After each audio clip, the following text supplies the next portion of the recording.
کله سړي دینداري ډېره برابر شي موبایل یې تباه برباد کړي دینداري ور ټوله ګډوډه کړي. کله د سړي دینداري ډېره برابر شي د پیسو د لالچ یې ټول تباه برباد کړي. کله دینداري ډېره ښځې ته ورسي د زنانو په فتنه کې اخته شي. کله دینداري ډېر ښځې ته ورسي د یو سړي او ترقي کوي د بدو ملګرو سره دی ملګری شي او غار سره لاړ شي دړې وړې شي. کله سړی په دیندارۍ کې ډېر ښه رواني خو د ښځو د بچو سره بې پناه محبت او په هغه محبت کې ته الله یې هېر شي، قرآن ته هېر شي، حدیث ته هېر شي، پیغمبر ته هېر شي، هغه دینداري ټوله ګډوډه شي.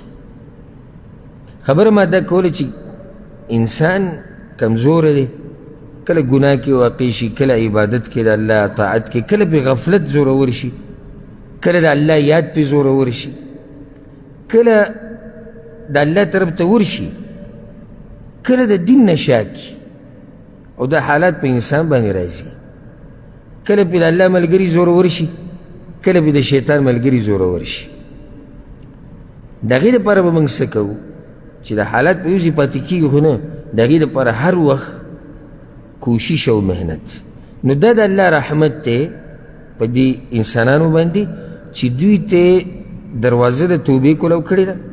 زه د توبې باره کې خبره نه کوم.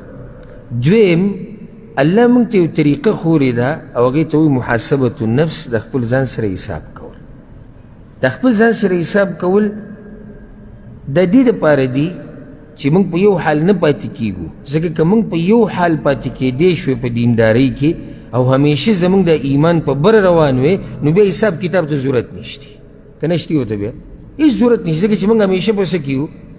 په ترقۍ کې یو. خو موږ همیشه په ترقۍ کې نه یو.